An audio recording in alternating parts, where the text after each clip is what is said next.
I know that I promised to keep you in the loop, so I'm touching base with you in this podcast English lesson to let you know that I've been thinking outside the box and everything you need to improve your English is here in the pipeline.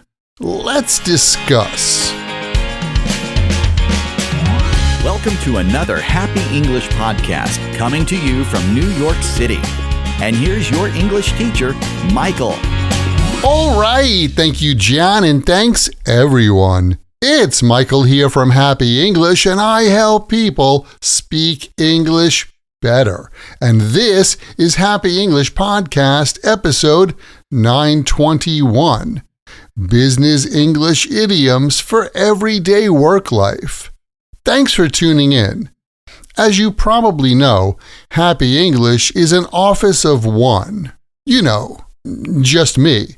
But a lot of my friends do work in offices, and especially my friend Ed. Whenever we talk, he drops a bunch of business expressions that, honestly, sound more like sports or drama than business.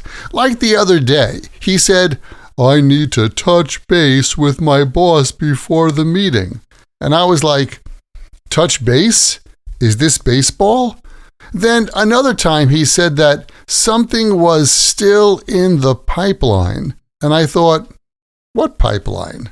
Natural gas? Oil? What are we talking about here? So it got me thinking, and then I decided that today I would walk you through 6 of the most common idioms you'll hear in American offices and help you sound more natural and confident at work, or at least understand what your coworkers are saying. First up is touch base, which does come from baseball.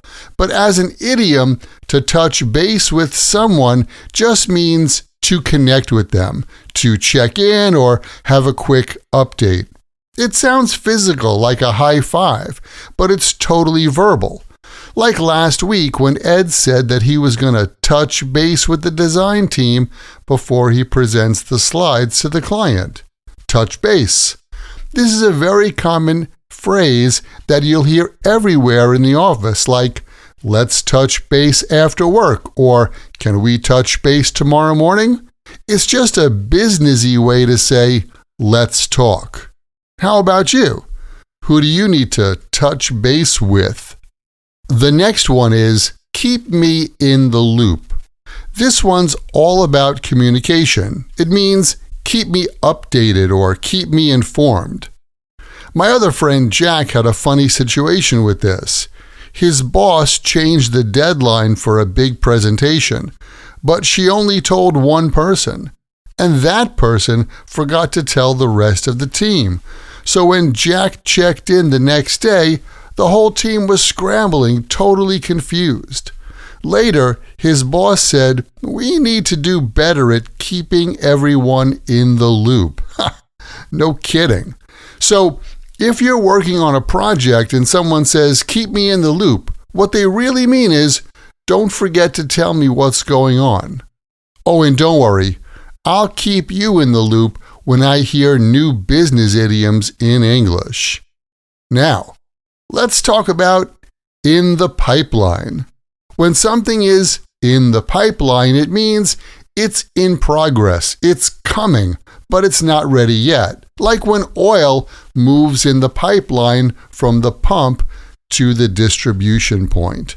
In the business world, new products, a report, or even a decision can be in the pipeline. You'll often hear in the pipeline when people talk about future plans or new projects, like we've got several new hires in the pipeline this month, or Apple has a new product in the pipeline. It's a nice casual way to say something's coming, but it's not quite finished. Like the other day, someone asked me, "Michael, are you working on a new ebook?" And I said, "Actually, yeah, I've got a few things in the pipeline." See how that works? So next time someone says that's still in the pipeline, you'll know it's coming, but it's not here yet. So next up in the pipeline here is back to the drawing board. This one means, well, it's time to start over. Something didn't work out, so now you've got to rethink the whole thing. You'll hear this when a project or an idea gets rejected or hits a roadblock. Like, the client didn't like the design, so it's back to the drawing board. Or, our budget proposal was too high. I guess it's back to the drawing board. I remember a few years ago, I was helping a student with his presentation. We worked on it for hours, and then the next day, when he brought it to his manager, she said, "Nope, that's not what I had in mind." Ouch! So yeah, it was definitely back to the drawing board for us. A little frustrating, but that's part of business life. And now let's look at a dramatic one. Throw someone under the bus. Yikes! To throw someone under the bus means to blame someone else, often unfairly, in order to protect yourself. I remember my old boss would constantly blame me for doing something wrong or not doing something, even though she never told me what to do in the first place. Like when I first started working there. She told me I needed to remember to write a check for the office rent and bring it to the building office on the first of the month without fail. Then, months later, she said head office was angry with me because I wasn't authorized to write such large checks. She totally threw me under the bus. Even though she told me to do it, she blamed me for breaking the company rule. She constantly threw me under the bus like that. So, shortly after, I quit and went back to teaching. Aren't you glad? So, if you hear someone say, "He threw me under the bus," you'll know it was a workplace issue and not an actual traffic accident. The last one for today is to think outside the box. I really like this one. To think outside the box means to be creative, to come up with new, original ideas. In my buddy Ed's office, at every brainstorming meeting, the boss says, "All right, team, I want you to think outside the box." So, Ed set up a TikTok page for his company, and his boss was like, "That's outside the box, but I like it." So yeah, if someone wants you to think outside the box, don't give the usual answer. Surprise them. And you may remember what Steve Jobs did.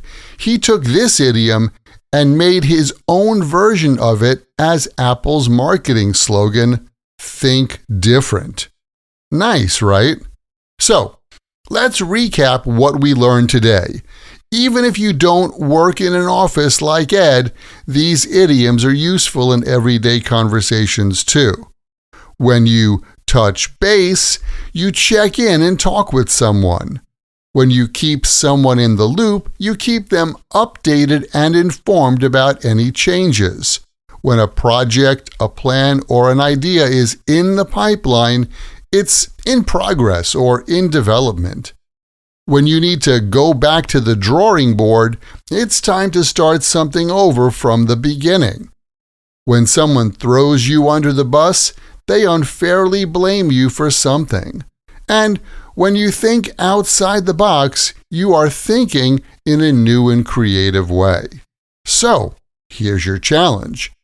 Pick one of these idioms and try using it in a sentence today, or just listen for it the next time you're watching a show or reading something in English. And hey, if you want to practice this English with me and a group of other awesome learners, come check out my Podcast Learners Study Group.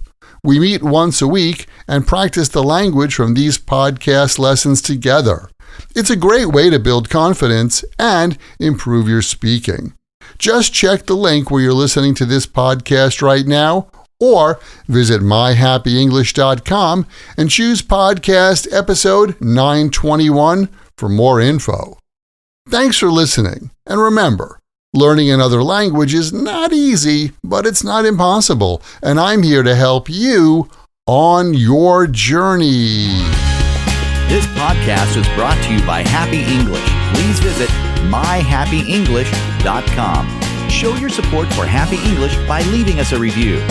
Get English, get happy, Happy English.